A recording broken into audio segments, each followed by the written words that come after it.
ഞാൻ കോളേജിൽ അവിടെ പഠിക്കുന്ന കോളേജിലായിരുന്നു ജോണിന്റെ അമ്മ വർക്ക് ചെയ്തുകൊണ്ടിരുന്നത്. അങ്ങനെ അമ്മ വഴി ജോണിനെ പരിചയപ്പെട്ടു. അവർക്ക് വരാൻ പ്രായം കൊണ്ടും ദൂരം കൊണ്ടും ബുദ്ധിമുട്ടുണ്ട്. പക്ഷെ 2 കൂട്ടുകാരും അവിടെ നിന്ന്. How you feel food? Is it very spicy or no? It is a little spicy, but I like spicy. Okay. It's to my liking. നമ്മുടെ കോക്കാടൻ ടോമി എന്ന് പറഞ്ഞ ഇവിടെ നിന്നുള്ളൊരു ചേട്ടനാണ് അവിടെ കട നടത്തുന്നത്.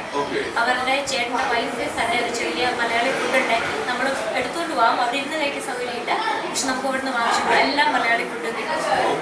എല്ലാം ചോറ്, കറി, ചപ്പാത്തി, പൊറോട്ട, എല്ലാം മസാല ദോശ എല്ലാം കിട്ടും. ഞങ്ങൾ അവിടെ പോയി സാധനം എടുത്തുകൊണ്ട് വരുന്നത് ടേസ്റ്റ് ഓഫ് മലയാളീസ് എന്ന് പറഞ്ഞൊരു കട.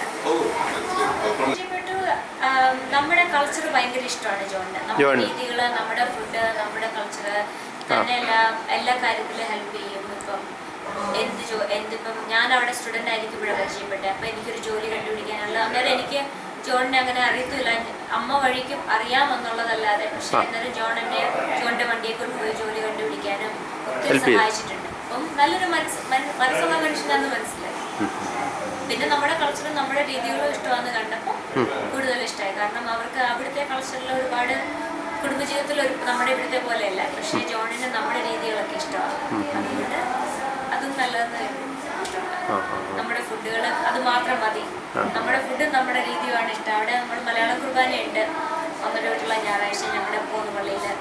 ഇംഗ്ലീഷ് പള്ളിയാണെങ്കിലും മലയാള കുർബാനയുണ്ട്. ചെറിയ മലയാളി കമ്മ്യൂണിറ്റി ഉണ്ട്. അവിടെ വരാനും ഇഷ്ടമാണ്. കാനഡയ്ക്ക് പോകാൻ തീരുമാനിച്ചിരിക്കുന്ന സമയത്ത് കാനഡയ്ക്ക് പോയത് പോലും. അപ്പം എല്ലാം ദൈവനിശ്ചയമായിട്ട് തന്നെ കരുതി.